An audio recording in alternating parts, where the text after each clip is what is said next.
Olá, Fernando Figuinha do Cardiopapers. Hoje a gente vai fazer mais um vídeo discutindo dicas práticas do uso da varfarina.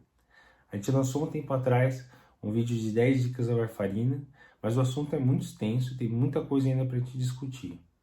Além disso, a gente lançou nas mídias sociais uma pergunta do que você queria saber sobre o uso da varfarina. E surgiram várias perguntas que a gente vai responder tudo hoje.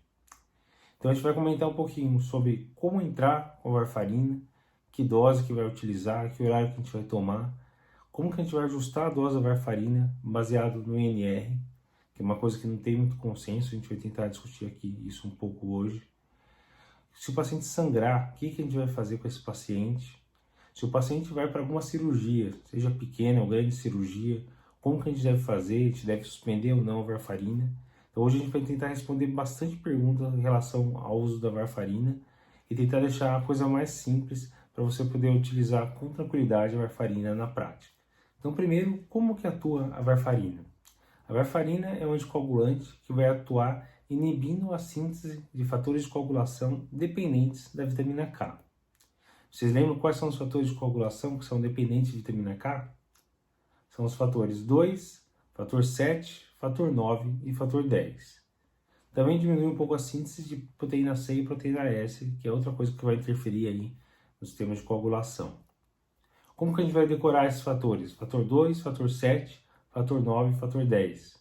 Tem aquela regrinha prática que você pode decorar, não tem muita lógica, mas te ajuda a decorar. Então, 2 mais 7, 9, com mais um 10. Decorou? 2 mais 7, 9, com mais um 10. Então, os fatores de coagulação que são dependentes de vitamina K são os fatores 2, fator 7, fator 9 e fator 10. E como que a gente vai avaliar isso? A gente vai avaliar isso através do TP. Então, a gente vai ver se a varfarina está fazendo efeito coletando o TP. Mais especificamente o INR, que a gente vai conseguir ver se está dentro da faixa ou não, que é o mais prático para a gente ver. Então, o TP é o tempo de protrombina, e a gente vai ver o INR. Se o INR estiver em 2, quer dizer que demora 2 vezes mais para sangrar que uma pessoa normal. Se estiver em 3, demora 3 vezes mais para sangrar do que uma pessoa normal. Em geral, quando a gente quer anticoagular um paciente, a gente tenta deixar o INR entre 2 e 3. Em algumas situações específicas, entre 2,5 e 3,5. E é aí que a gente vai trabalhar para manter o paciente anticoagulado nos níveis que a gente precisa. Uma dúvida bem frequente com relação ao uso da varfarina é se o paciente pode ou não pode comer vegetais verdes. A gente sabe que tem vários alimentos que podem conter uma quantidade grande de vitamina K e assim vão interferir na ação da varfarina. O que a gente precisa orientar os pacientes em relação a isso? Então, o que a gente precisa orientar é que o paciente não deve comer esses alimentos em grande quantidade. Então, pode comer sim, mas comer em pequena quantidade e de forma constante. Não pode ficar uma semana sem comer nada de vegetais verdes e na semana seguinte resolver fazer uma dieta e se acabar de comer vegetais verdes. Não dá para fazer isso. Então, vamos dar um exemplo. Se o paciente quer comer 2 folhas de alface todo dia, ou equivalente a algum outro vegetal, mas nessa mesma quantidade, ele pode, e a gente vai ajustar o INR baseado nessa rotina dele. Então, se ele come sempre isso, a gente vai dar a dose da varfarina para ajustar, para manter o INR na faixa terapêutica. O que não pode é variar muito. Então, às vezes come pouco vegetal verde e às vezes come muito. Então, tem que ser constante e em pequena quantidade. Quais são os vegetais verdes que têm mais vitamina K? Principalmente couve, brócolis, espinafre, alface de qualquer cor, repolho também tem bastante. Então, são basicamente esses tipos de vegetais que contêm uma quantidade maior de vitamina K. Então, a orientação pode comer, mas em pequena quantidade e de maneira constante. Não pode variar muito. Como você vai começar o uso da varfarina? O paciente que não está utilizando, você vai iniciar a varfarina. Então, a gente tem vários métodos de iniciar a varfarina. Tem várias recomendações diferentes, né? Se o paciente está internado com alguma indicação de anticoagulação, geralmente o paciente já está anticoagulado com alguma heparina, heparina de baixo peso molecular, heparina não fracionada, e você vai iniciar a varfarina e vai utilizar a varfarina mais a heparina até o INR dar acima de 2. Daí está efetivo, está bem anticoagulado com a varfarina, daria para tirar a heparina. Em alguns outros casos, você pode iniciar ambulatorialmente. Então, às vezes o paciente está com FA, você discute com a família em consultório e decide iniciar a anticoagulação. Então, como que você vai começar a anticoagulação nesses pacientes? Então, geralmente, para pacientes menores de 65 anos, a gente pode iniciar com a dose de 5 miligramas uma vez por dia. Paciente acima de 65 anos, o ideal é ir com mais cuidado. A gente começa com 2,5 miligramas uma vez por dia. E daí você vai colher um novo TP. Se tiver no cenário ambulatorial, você vai colher um TP entre o terceiro ao quinto dia. Geralmente no quinto dia você vai colher um novo TP. Então, baseado nesse TP, você vai seguir um fluxograma que eu vou discutir a seguir. Se o paciente está internado no hospital, usando anticoagulação com heparina mais warfarina, aí você pode colher o TP diariamente. Então, você consegue acompanhar mais de perto para saber certinho o momento que o NR passou de 2, que daria para suspender a heparina. Então, depende do cenário. Em relação ao melhor horário para tomar warfarina. Então, a gente sabe que tomar warfarina junto com a alimentação pode diminuir um pouquinho a absorção da warfarina. Mas a gente não é obrigado a indicar a warfarina para tomar em jejum. Então, pode ser em qualquer horário do dia. A maioria acaba orientando tomar warfarina um pouco antes do jantar, então lá perto das 18 horas.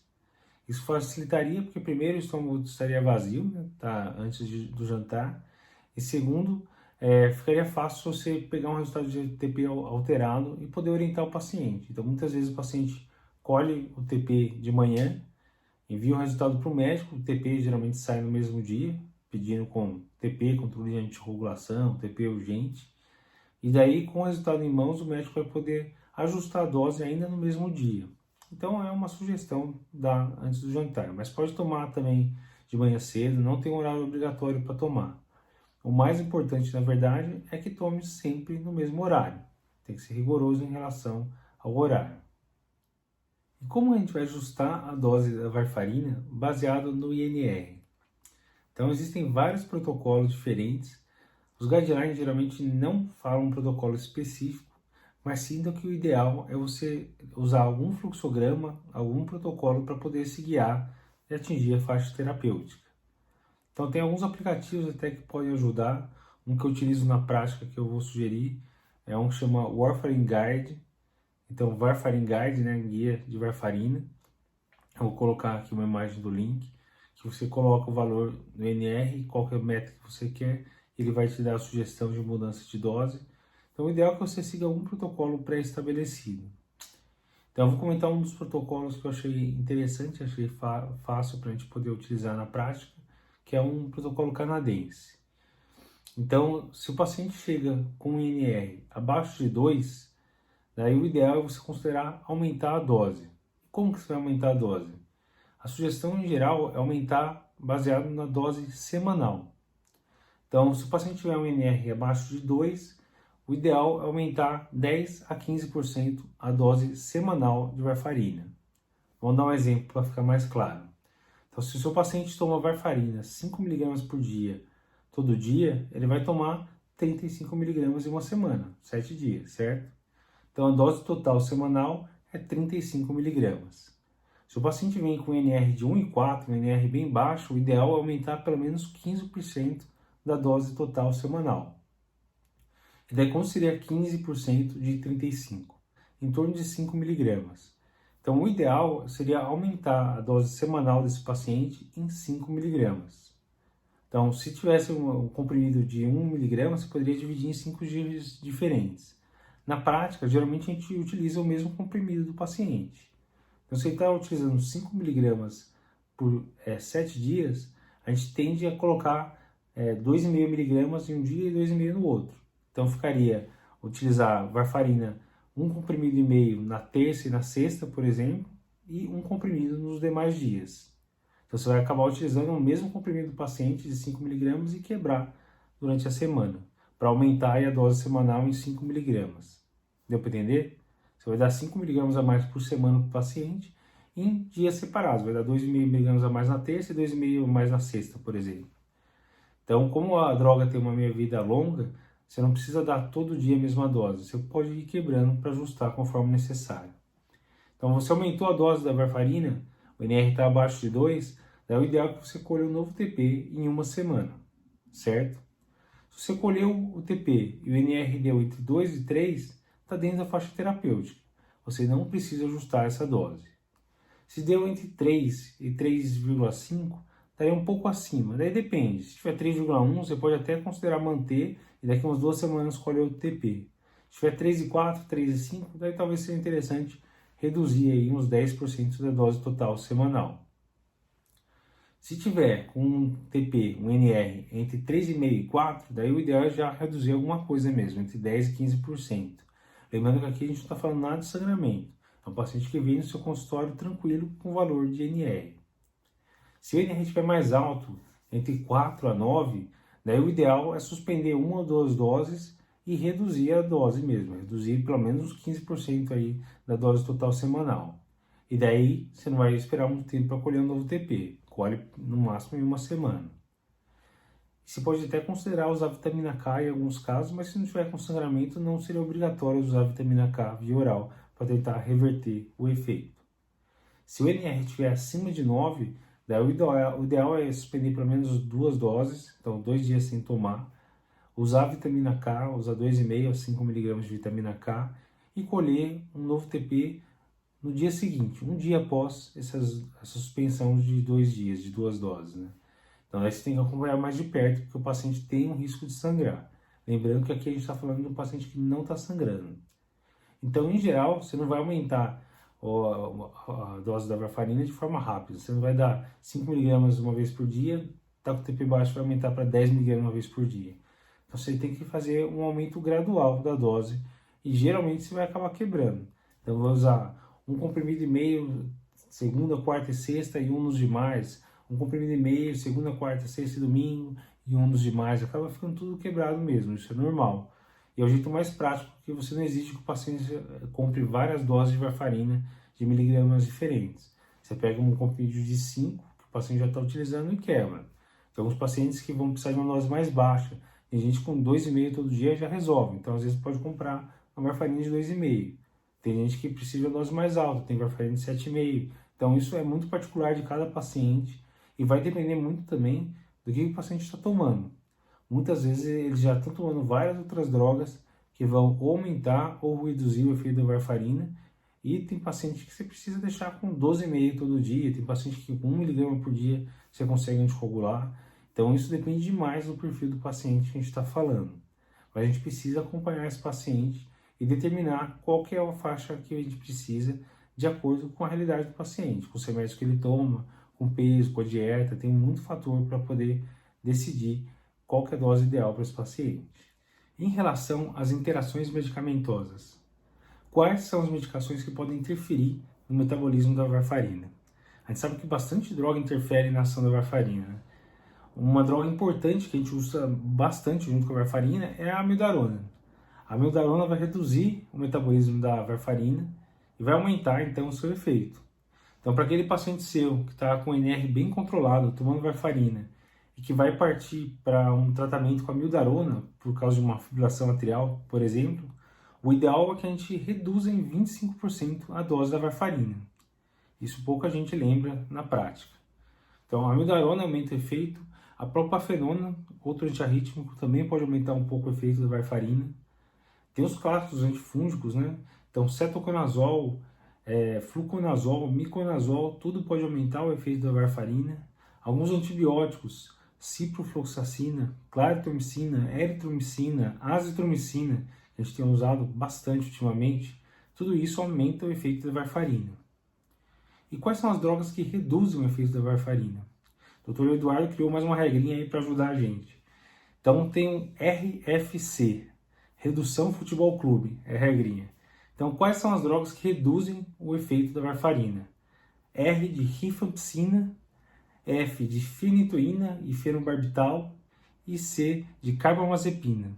Então a maior parte dos anticonvulsivantes. Então rifampicina, fenitoína, fenobarbital e carbamazepina vão reduzir o efeito da varfarina. Então você pode precisar aumentar a dose da varfarina para manter o NR em faixa terapêutica desses pacientes. E se o nosso paciente sangrou utilizando a varfarina? O que a gente vai fazer? A gente tem que lembrar que a varfarina tem um tempo de meia-vida muito mais longo que os novos anticoagulantes. Então, nos novos anticoagulantes, se tiver algum sangramento, às vezes em 12, 24 horas já acabou totalmente o efeito. Enquanto na varfarina, depois de 3, 4 dias, você ainda tem o efeito de anticoagulante. O que você vai fazer então? Se for um sangramento leve, primeiro, obviamente, você sempre vai colher um coagulograma, vai ver como está o NR. O paciente pode estar dentro da faixa terapêutica ou até abaixo da faixa terapêutica e está sangrando por outro motivo, como qualquer outra pessoa pode sangrar. Mas se o NR tiver aumentado e você considerar que a varfarina está influenciando nesse sangramento, daí vale a pena tentar usar pelo menos vitamina K. Vitamina K, 10mg, via oral ou endovenoso. Você pode até repetir depois de umas 6 horas o coagulograma e ver se precisa dar mais uma dose de vitamina K. E nos casos de sangramento leve, talvez só isso resolva mais o controle do foco de sangramento. Então, algum sangramento que você pode resolver cirurgicamente, com compressão ou fazendo endoscopia e controlar o sangramento gastrointestinal, tenta resolver o foco de sangramento. Se for um sangramento mais grave, daí geralmente só a vitamina K não vai resolver. Você vai precisar fazer algo a mais. Então, o que você tem mais a fazer para reverter o efeito da varfarina? Você pode usar a vitamina K, mas o que a gente tem de melhor seria complexo protombínico, você pode usar 50 unidades por quilo, ou então usar plasma fresco congelado, 15 ml por quilo. Então essas são medidas que vai reverter de forma mais rápida o sangramento ou o efeito anticoagulante da varfarina. Então, o sangramento não é tão importante, está com o NR alterado, você pode tentar começar com vitamina K, 10mg EV. Se não deu certo, você parte para as formas mais agressivas de reverter a anticoagulação. Você pode usar então ou complexo protombínico, se estiver disponível, ou então, se não estiver disponível, plasma fresco congelado. Isso geralmente ajuda a reverter de forma mais rápida a anticoagulação desse paciente. E se o nosso paciente foi para uma cirurgia eletiva? Esse foi outro tópico que foi muito perguntado. O que a gente vai fazer com a varfarina para esse paciente que vai para a cirurgia eletiva? Então, o paciente que você está acompanhando no consultório, com a fibrilação atrial, que está lá bem controladinho, o NR sempre entre 2 e 3, utilizando varfarina de forma bem regular, e daí vem com a avaliação de pré-operatório falando que vai ter que fazer uma colecistectomia, por exemplo. Como que você vai fazer com esse paciente? Será que a gente precisa fazer uma ponte com heparina para esse paciente? Então vamos primeiro lembrar o que é ponte com heparina. A ponte com heparina seria uma ponte para o paciente ficar o mínimo de tempo possível sem anticoagulação. Já que a varfarina demora para acabar o efeito e demora para começar o efeito, se a gente simplesmente retirar e depois reiniciar, ele vai ficar vários dias sem o efeito de anticoagulação. Então o que a gente faz nesses casos geralmente? Interna o paciente, quando vai fazer a ponte de heparina, interna o paciente, suspende a varfarina e vai controlando o TP. Quando o NR estiver abaixo de 2, aí começa a anticoagulação com heparina. Então, ou heparina não fracionada contínua ou heparina de baixo peso molecular. Aí o paciente vai para a cirurgia, você vai suspender então a heparina de baixo peso molecular 12 horas antes da cirurgia. Heparina não fracionada você pode suspender 4 a 6 horas antes da cirurgia, opera com segurança e depois da cirurgia você reinicia a heparina e reinicia a varfarina. Só que lembrando, a varfarina vai demorar alguns dias para começar o efeito. Então você vai deixar o paciente lá uns 3, 4 dias tomando a varfarina, mais a heparina, baixo peso molecular, a heparina não fracionada, e quando o NR estiver acima de 2, daí você suspende a heparina e mantém só a varfarina. Então é um tempo prolongado, praticamente uma semana aí de internação para fazer essa transição, para iniciar a heparina, operar, voltar a heparina e voltar ao efeito da varfarina. Mas será que a gente precisa fazer isso para todos os pacientes? Para responder isso foi feito o estudo Bridge. O estudo Bridge foi um estudo que saiu em 2015 no New England, que testou então pacientes com FA ou Flutter, que estavam há pelo menos há 3 meses utilizando varfarina, com NR entre 2 e 3, e que tinham Charles maior que 1. E testaram exatamente se valia a pena ou não fazer ponte com heparina. Então, num grupo eles colocaram suspender a varfarina, utilizar dalteparina por 5 dias até a cirurgia, operaria e voltaria com dalteparina e mais varfarina até o NR acima de 2. Então testou o esquema de ponte com heparina. No outro grupo eles testaram só suspender a varfarina, deixar com placebo, opera, volta com placebo mais varfarina até a varfarina ficar acima de 2. Então você ia simplesmente suspender a varfarina e iniciar no pós-operatório. Detalhe importante, nesse estudo eles excluíram pacientes com prótese metálica, pacientes com AVC ou ART há menos de 3 meses, paciente com crise de creatinina menor que 30, com plaqueta menor que 100.000, pacientes que iam para cirurgia cardíaca e pacientes que iam para cirurgia intraespinhal. Então esses pacientes não entraram nesse estudo. E qual que foi o resultado do estudo? O endpoint primário, que era a incidência de eventos tromboembólicos, foi semelhante nos dois grupos. Então não houve um aumento de risco de eventos tromboembólicos com a suspensão da varfarina sem utilizar a heparina associada.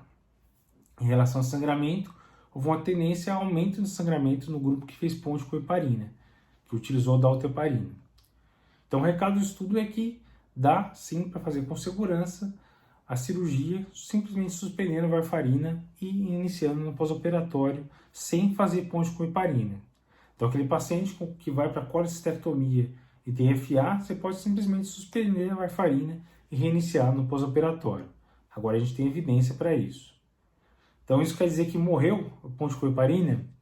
Como a gente já comentou, não. Tem alguns casos que a gente vai ter que continuar fazendo ponte com heparina. Então, um paciente que tem prótese metálica não tem jeito, tem uma chance muito alta de evento tromboembólico. Então, vai ter que continuar fazendo ponte com heparina. Paciente com AVC ou AIT recente também, e paciente com CHADS muito alto. O CHADS médio desse estudo foi 2,3. Então, tinha muito pouco paciente com CHADS de 6, 7. Então, o CHADS muito alto tem um risco maior de ter evento tromboembólico. Então, é um paciente que talvez valha a pena também fazer ponte com heparina ainda. Lembrando que ponte com heparina é válido para quando a gente está falando de varfarina. Para os novos anticoagulantes não tem muito sentido, porque o novo anticoagulante tem uma meia-vida de 12 a 24 horas. É um tempo de meia-vida muito mais curto. Então não tem sentido falar de ponte com heparina. Para a varfarina, daí sim a gente pode considerar. E a gente vai considerar então só para alguns casos específicos. A prótese metálica, AVC ou AIT recente e paciente com CHADS muito alto. Para o restante, a gente tem segurança para falar que dá simplesmente para suspender a varfarina 5 dias antes e reiniciar no pós-operatório. E para quem que a gente vai indicar varfarina? Varfarina a gente vai indicar para praticamente todo mundo que você vai precisar anticoagular. A varfarina é uma droga bem antiga e na época não existia outra opção. Então só tinha a varfarina e ela não tinha que se mostrar melhor que nenhum outro remédio para ser utilizado para o paciente. Então o paciente tinha um tromboembolismo venoso, tinha uma embolia pulmonar, tinha um trombo em ventrículo esquerdo, tinha uma trombofilia, tinha SAF. Você não tem opção. A única coisa que você tinha para anticoagular era a varfarina. Então, varfarina era utilizada em ponto final. Agora surgiram vários novos anticoagulantes que, para serem utilizados, têm que se mostrar pelo menos iguais à varfarina. Então, por exemplo, no cenário da FA, para prevenção de eventos tromboembólicos, os novos anticoagulantes se mostraram ou não inferiores ou alguns superiores à varfarina. E todos, em geral, diminuíram o sangramento. Então, nesse cenário de FA, para prevenção de eventos tromboembólicos, novos anticoagulantes são melhores que a varfarina. Então, se possível, é melhor preferir um novo anticoagulante. Tem alguns outros cenários que estão mudando também essa história. Então, por exemplo, paciente com um TEV e um paciente oncológico, já teve um estudo que testou se a varfarina ia bem nesses casos e viu que não vai tão bem assim. Então, foi um estudo que saiu em 2003 no New England, o estudo CLOT, que testou usar dalteparina para o paciente com TEV, paciente oncológico com TEV, usar dalteparina então por 5 a 7 dias e depois utilizava dalteparina por 6 meses ou então trocava para varfarina por mais 6 meses, que era o esquema padrão que a gente usava para todo mundo. E eles viram que, na verdade, manter dalteparina reduziu em 52% a chance de ter um novo evento tromboembólico. Então, é bem superior à varfarina. Então, nesse cenário de paciente oncológico com TEV, o tratamento padrão era dalteparina o tempo inteiro. A varfarina meio que caiu por terra nesse cenário. E agora, mais recentemente, a gente teve alguns novos anticoagulantes se mostrando, pelo menos, tão efetivos quanto a dalteparina. Então, a rivaroxabana, no SELECT-D, mostrou-se não inferior, e a edoxabana, no Hokusai VTE Cancer, também mostrou que daria para utilizar no lugar da dalteparina. Mas a varfarina, nesse cenário, meio que caiu por terra, não é a melhor opção. E para paciente dialítico, eu posso utilizar a varfarina? É aquela velha história, a gente não tem muita evidência, mas usa a varfarina, que é o mais antigo. Os novos estudos que saíram com dabigatrana, rivaroxabana, apixabana, edoxabana, com todos os novos anticoagulantes, excluíram pacientes dialíticos.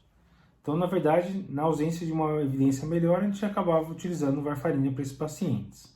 Mas a gente não tem nem evidência de direito que isso seja benéfico.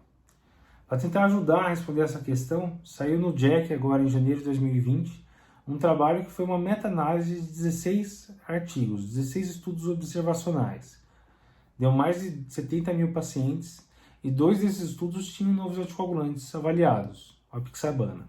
Então eles avaliaram qual que seria a diferença de utilizar para esse paciente com FA e dialítico, que precisaria utilizar algum anticoagulante para prevenção de eventos embólicos, qual que seria a diferença de utilizar varfarina, apixabana 5, apixabana 2,5 ou nada. E eles viram que nenhuma das opções reduziu eventos embólicos. Então, nesse estudo observacional, não é uma metodologia científica ideal, parece que nem varfarina nem apixabana conseguiu reduzir evento embólico em paciente dialítico, uma coisa que não tinha sido estudado previamente. Em relação à mortalidade, parece que somente a dose de apixabana 5 mg conseguiu reduzir mortalidade. Em relação ao sangramento, somente a varfarina aumentou o sangramento em relação ao placebo, ou não usar a medicação, nesse estudo observacional. Então, é um estudo grande que reforça que talvez a gente não tenha assim tanta evidência para usar a varfarina para esses pacientes dialíticos. Na prática, a gente vê muito ainda utilizar a varfarina, porque a gente consegue controlar o INR. Então, apesar de todos os detalhes, todas as complicações possíveis relacionadas ao paciente dialítico, a gente consegue ver se a anticoagulação está efetiva, está entre 2 e 3, por exemplo, utilizando a varfarina. Mas não há tanta evidência assim de benefício para utilizar a varfarina nesses pacientes. Na prática se utiliza, mas a gente precisa de mais evidência para falar se realmente vale a pena tentar colocar a varfarina para esses pacientes. Uma outra dúvida que surgiu foi para pacientes que tiveram AVC, quando que a gente vai poder voltar com anticoagulação? Então, aquele paciente que você está utilizando varfarina ou algum outro novo anticoagulante para evitar eventos embólicos e ele apresenta um AVC. Quando que você vai voltar a anticoagulação para ele? Então, quando a gente está falando de AVC-I, AVC isquêmico, na maioria dos pacientes a gente vai poder voltar a anticoagulação em torno de 14 dias após o AVC. Então, essa orientação pode variar bastante de acordo com as sociedades, mas em geral, em torno de 14 dias dá para voltar a anticoagulação. Pacientes que têm uma transformação hemorrágica, daí a gente tende a reiniciar a anticoagulação mais tardiamente, não em 14 dias. E para alguns pacientes que têm um AVC pequeno, um AVC geralmente com NIH abaixo de 8, então um AVC com déficit neurológico não tão importante, daria até para considerar entrar com anticoagulação de forma mais precoce, lá entre o terceiro e o quarto dia. E quando a gente está falando de AVC hemorrágico, AVCH, daí geralmente tem que esperar mais tempo. A diretriz norte-americana de 2019 considera reiniciar a anticoagulação para esse paciente que tem um AVCH utilizando anticoagulante em torno de 10 a 30 semanas após o evento. Então teve um estudo, na verdade, que saiu no Stroke em 2010 que mostrou isso. Então entrou com a recomendação 2B, esperar 10 a 30 semanas para reiniciar a anticoagulação para esses pacientes. Então, o paciente já teve um AVCH utilizando anticoagulante, você vai ter que voltar com cuidado, vai ter que ver realmente se vai poder voltar e se for voltar, qual que vai ser o melhor momento. Mas a tendência é deixar muito mais tempo sem um anticoagulante. Quando a AVCI não, a AVCI a gente pode entrar de forma mais precoce, em geral em torno de 14 dias. AVC muito pequeno, talvez em 3, 4 dias. AVCI que teve transformação hemorrágica, daí é melhor esperar mais tempo mesmo. Em relação aos efeitos colaterais da varfarina. Os efeitos colaterais mais comuns relacionados à varfarina são aqueles relacionados ao sangramento. Então, pode ter sangramento de qualquer sítio, e com isso pode ter anemia e pode ter os sintomas secundários da anemia. Então, pode ter cansaço, tontura, pode ter dor no peito, secundária à anemia. Então, os mais comuns são efeitos colaterais relacionados com o sangramento. Pode haver também uma queixa de perda de cabelo relacionada ao uso da varfarina. E uma queixa que não é muito comum, mas é muito temida, é a necrose de pele induzida pela varfarina. Então, a necrose de pele induzida pela varfarina ocorre em 1 a cada 10 mil pessoas e ocorre mais em homens, uma proporção de 4 para 1.